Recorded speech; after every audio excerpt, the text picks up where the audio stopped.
Tu m'humilies devant ma vraie famille. Ces mots-là sont sortis de la bouche de ma fille, Emma, lors de sa soirée de fiançailles le mois dernier. Elle venait tout juste d'hériter de 33 millions de dollars et avait décidé que son père, simple ouvrier du bâtiment, n'était plus digne de son nouveau statut. Ce qu'Emma ignorait, c'est que je cachais la vérité depuis 25 ans.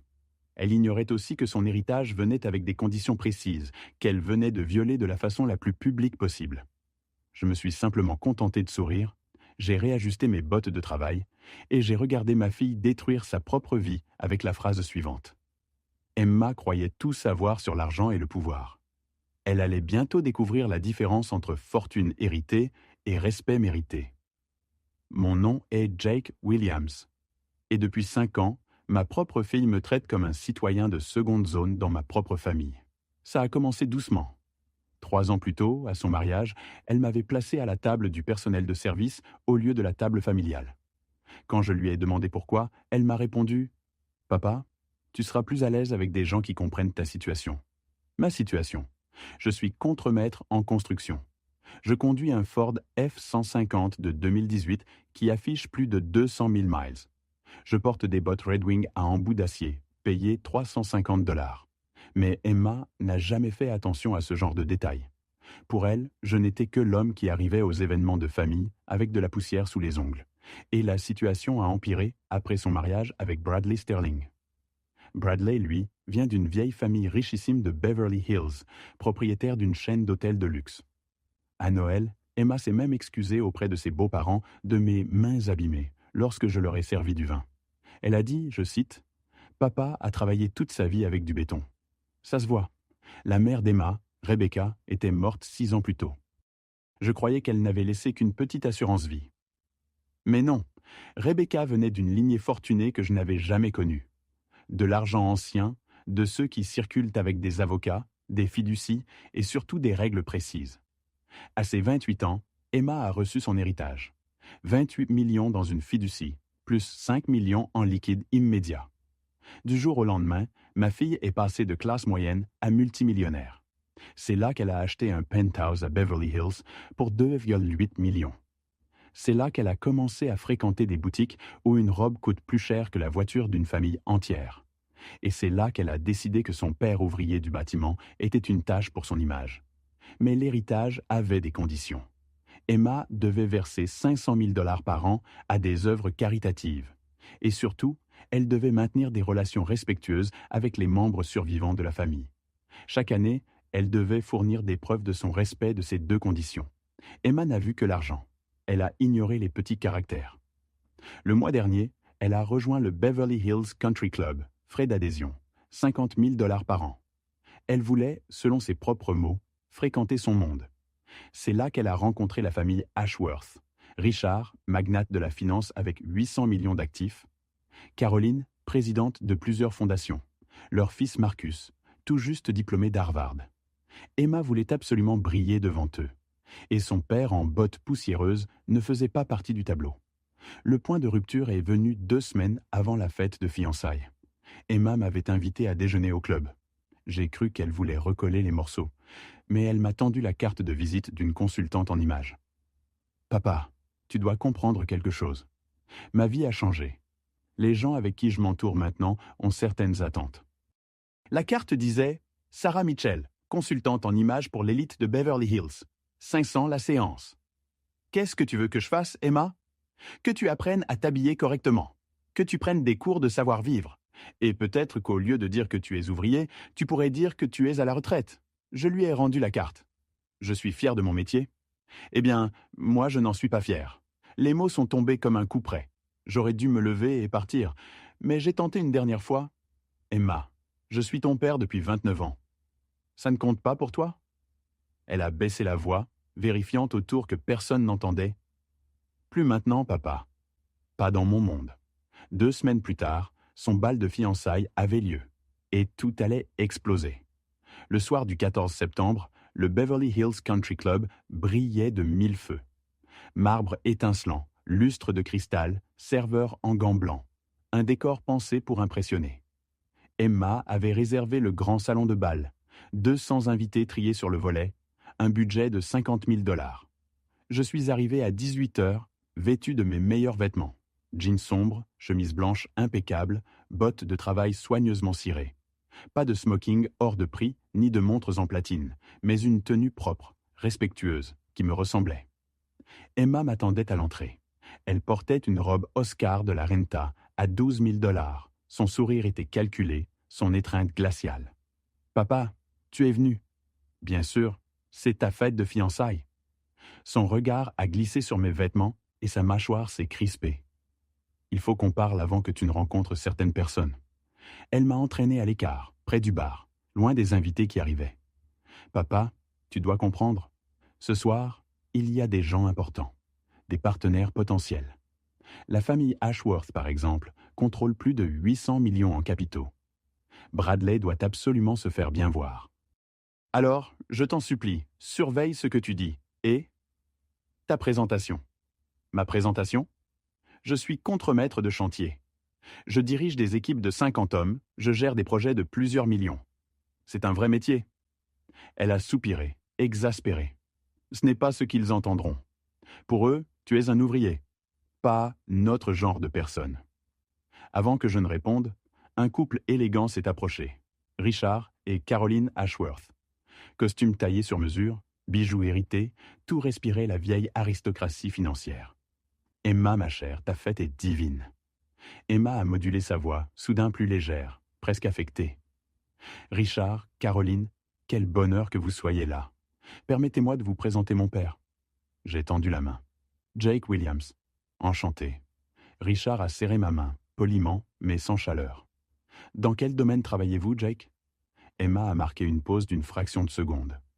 Puis elle a lâché. « Mon père est dans le développement, la gestion de projet. » Richard a hoché la tête. « Excellent. Commercial? Résidentiel ?» Emma a coupé court. « Des projets de grande envergure, très complexes. » Elle avait répondu à ma place, enjolivant la vérité. Caroline a souri, polie. « Intéressant. Nous cherchons toujours de nouveaux partenaires de développement. Nous devrions déjeuner un de ces jours. » Emma rayonnait, satisfaite de sa manœuvre. Mais j'ai pris la parole. « Permettez-moi de clarifier. Je ne suis pas développeur, je suis contremaître. J'organise et supervise les chantiers. » Le silence s'est épaissi autour de nous. Richard a gardé son sourire, mais il est devenu distant.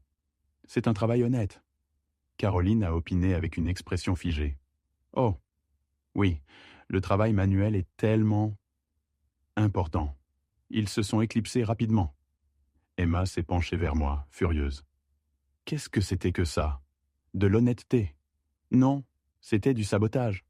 Non, Emma, c'était moi qui refusais de mentir sur qui je suis. » Ses yeux lancèrent des éclairs. « Tu viens de ruiner une opportunité énorme pour Bradley. Et toi, tu viens de me demander d'avoir honte de mon métier. » Je sentais déjà que la soirée prenait un tournant irréversible. La tension n'a fait qu'augmenter. Plus tard dans la soirée, je suis sorti prendre l'air sur la terrasse. Mon téléphone a sonné. C'était Jennifer, mon assistante.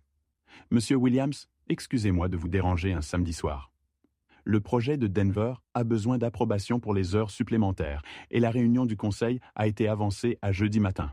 Dois-je confirmer? » « Oui, confirme pour jeudi et approuve les heures. On est déjà en retard. » « Très bien.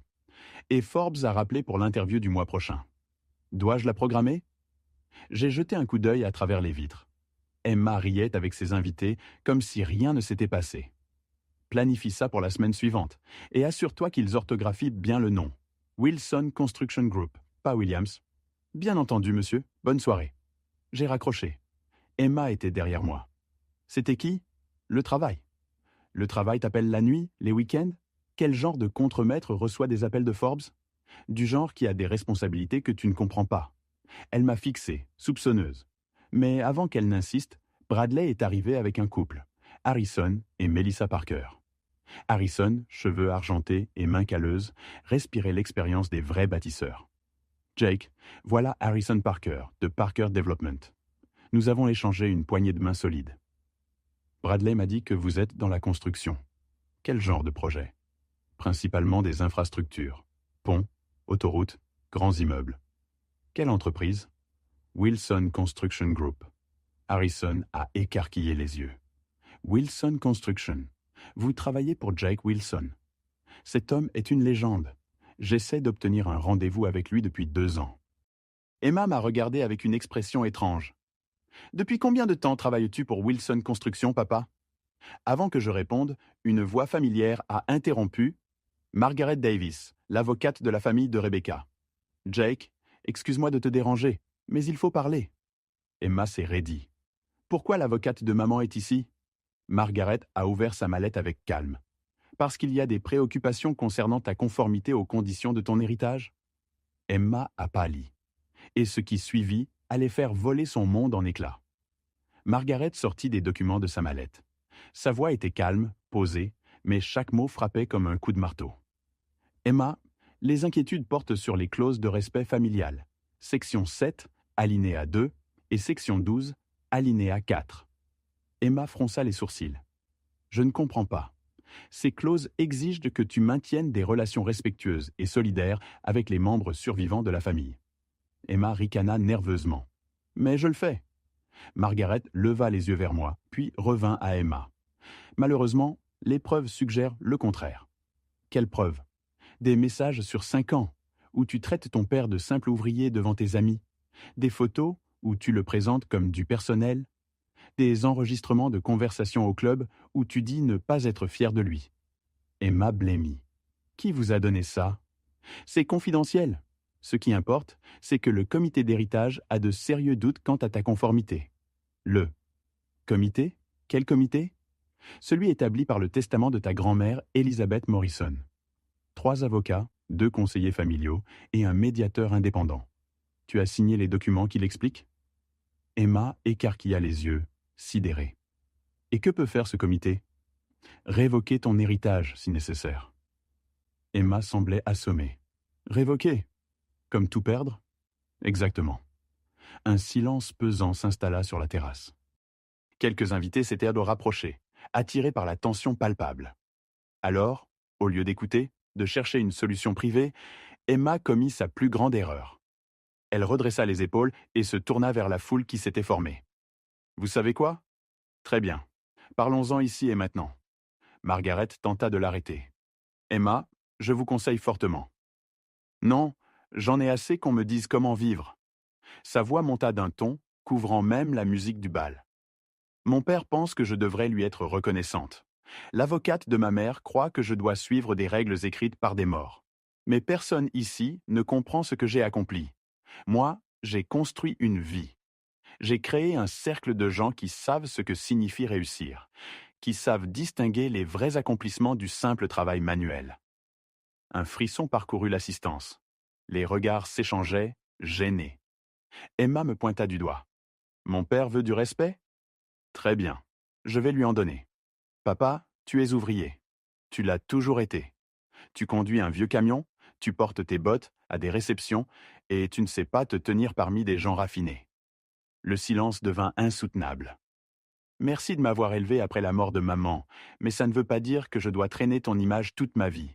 Et si respecter cette stupide clause signifie prétendre que couler du béton, c'est une carrière, alors je préfère perdre l'héritage. Elle regarda la foule, la voix tremblante mais arrogante. Oui, je n'ai pas besoin de cet argent. J'ai Bradley, j'ai ma nouvelle vie, j'ai tout ce que je veux vraiment. Si le comité veut reprendre ses 33 millions, qu'il le fasse. Puis elle se tourna vers moi. Papa, tu n'es plus le bienvenu dans ma vie, ni chez moi, ni à mes événements, ni dans mon cercle social. J'en ai fini d'avoir honte de toi. Personne ne bougea. L'air était glacé. Et soudain, Harrison Parker s'avança. Emma, je crois qu'il est temps que tu saches quelque chose sur ton père. Harrison, non, ai-je murmuré. Jake, elle doit entendre ça. Il se tourna vers les invités. Mesdames et messieurs, je ne sais pas quel drame familial nous venons de voir, mais je sais une chose.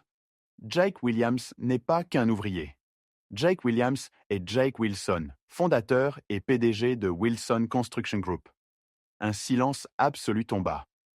Une entreprise de 3,2 milliards, 15 000 employés.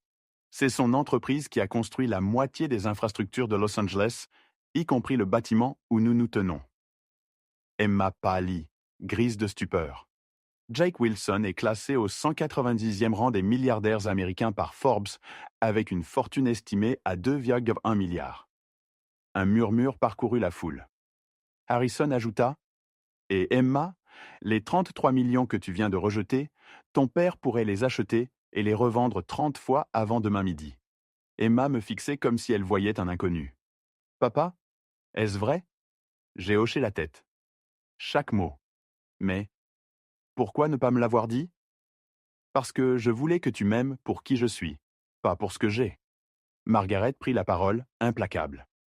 Emma, en raison de tes déclarations publiques ce soir, le comité n'a d'autre choix que de procéder à la révocation immédiate. Tu as 72 heures pour restituer tous les biens acquis. Emma tenta de protester, mais c'était trop tard. La sentence était tombée.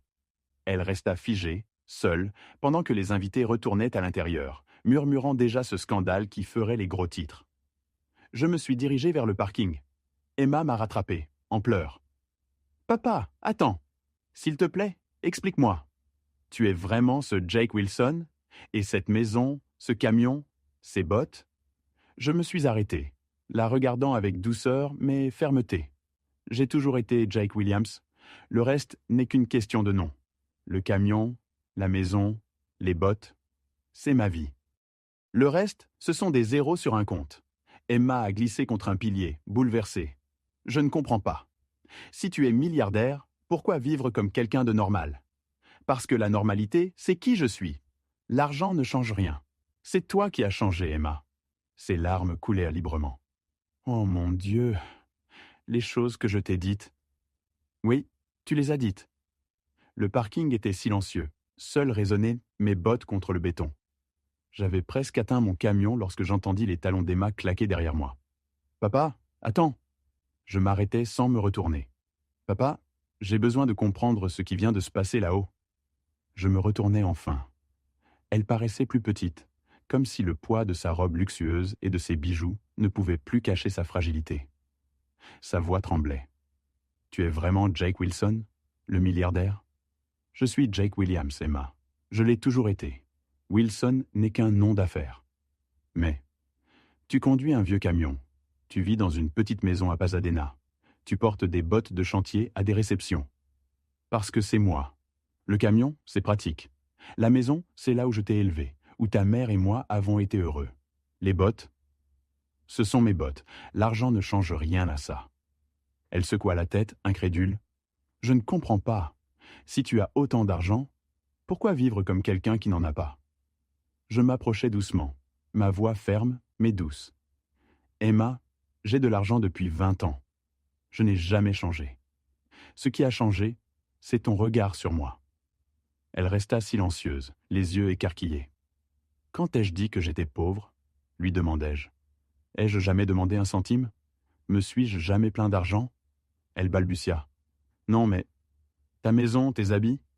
Et alors? Est-ce honteux de vivre modestement ?» Elle ne sut que répondre.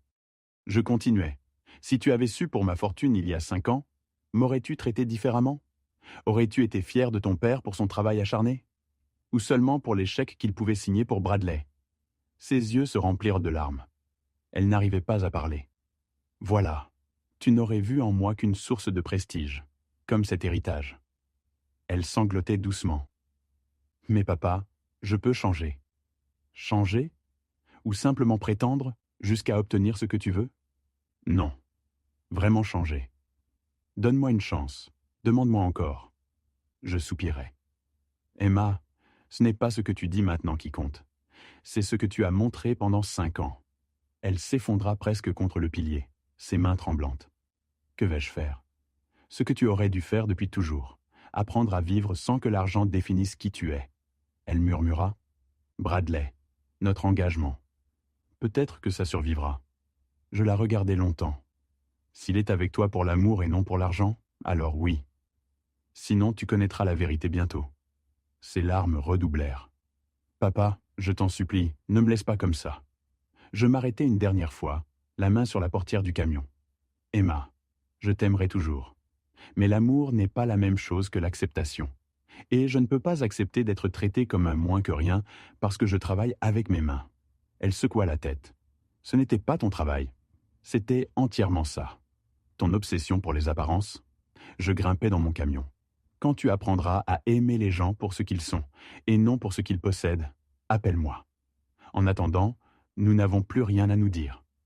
Papa, s'il te plaît. J'ai fermé la portière. Au revoir, Emma. Le moteur rugit.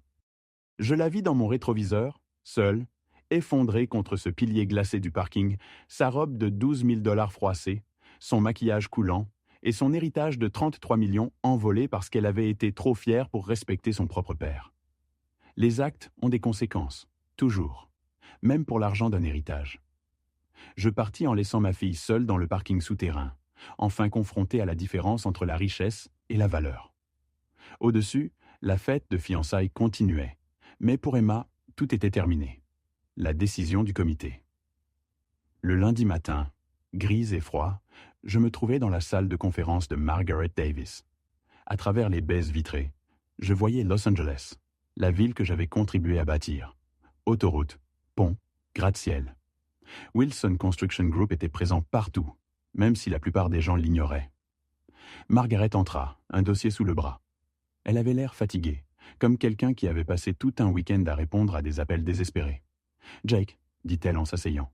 « Emma m'a appelé 17 fois hier. Que voulait-elle? Négocier? S'excuser? Supplier. Mais je lui ai dit que ce n'était plus entre mes mains. » Elle ouvrit le dossier.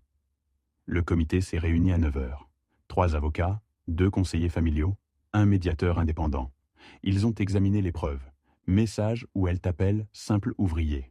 Photo où elle te présente comme du personnel. Enregistrement au country club. Et bien sûr, sa scène publique de samedi soir. Verdict, violation manifeste des clauses. Héritage révoqué intégralement. Elle fit glisser un document vers moi. Voici l'avis officiel. Emma a 72 heures pour restituer tous les biens achetés avec l'héritage. Penthouse, bijoux, voitures, tout. Et les 5 millions en liquide déjà dépensés? Elle devra rembourser. Sinon, faillite, saisie. Les procédures classiques. Puis Margaret posa une autre feuille. Si tu signes ici, les 33 millions te reviennent. Je restais immobile. Et si je refuse? Alors, conformément au testament d'Elizabeth Morrison, tout ira dans un fonds de charité pour les enfants. Je revis Emma petite, heureuse de m'aider à réparer un vélo, puis adulte, me reniant devant tous. Je posai le stylo. L'argent doit aller aux enfants, pas à moi. Margaret leva les yeux, surprise. Jake, tu es sûr? Absolument. C'est ce qu'Elizabeth aurait voulu. Elle nota ma décision. La chute d'Emma. Dès le mercredi, les conséquences tombèrent. Sa Bentley fut reprise devant témoins en plein déjeuner mondain. Le lendemain, son adhésion au country club fut annulée pour défaut de paiement. Le Penthouse entra en saisie. Ses cartes furent bloquées. Bradley, son fiancé, m'appela, inquiet. « Monsieur Wilson? Emma va tout perdre? » Elle a déjà tout perdu, Bradley. La vraie question est, que fera-t-elle maintenant? Je lui retournai une question. Si elle n'avait jamais eu d'héritage, si elle n'était qu'une femme normale, avec un emploi normal, l'épouserais-tu quand même? Le silence qui suivit en disait long. Quelques jours plus tard, leurs fiançailles étaient rompues. Le retour de ma fille. Une semaine après, je trouvais Emma assise sur mon perron. Elle portait un simple jean, un t-shirt, ses cheveux attachés en queue de cheval. Son maquillage avait disparu, mais pas ses yeux rougis. « Papa, je veux m'excuser. » Je la laissai parler. Elle s'effondra en aveux. 5 ans de honte de moi, de mépris pour mon travail, de mensonges pour plaire aux autres. Elle reconnut avoir cherché mon amour seulement après avoir découvert ma fortune. Ses larmes coulaient, mais cette fois, elles semblaient en vrai. Je lui demandai « Que vas-tu faire maintenant? Je veux apprendre à être quelqu'un dont je puisse être fier, sans argent. » Pour la première fois depuis longtemps, je crus à ces mots. 6 mois plus tard, un mardi après-midi, Emma m'appela. « Papa, j'ai un travail. Assistante administrative dans une association qui aide des jeunes défavorisés à obtenir des bourses d'études. C'est un début, mais je suis reconnaissante. » Elle vivait modestement, partageait un appartement, prenait le bus, faisait sa cuisine. Elle faisait du bénévolat le week-end, écrivait des lettres d'excuses à ceux qu'elle avait blessés, voyait un thérapeute. « Papa, dit-elle timidement, penses-tu qu'on pourrait dîner ensemble un soir? Rien que nous deux? Je pensais à la petite fille qui m'aidait à bricoler. à la jeune femme qui m'appelait tous les soirs à l'université, à la personne brisée par l'orgueil et l'argent, et à celle, nouvelle, qui tentait de renaître. Oui, Emma, j'aimerais ça. Sa voix vibra d'émotion. Vraiment? Vraiment, mais comprends bien, je ne peux pas effacer les 5 années passées. Et toi non plus. Je sais, dit-elle doucement. Je n'attends pas l'oubli. Je veux juste reconstruire.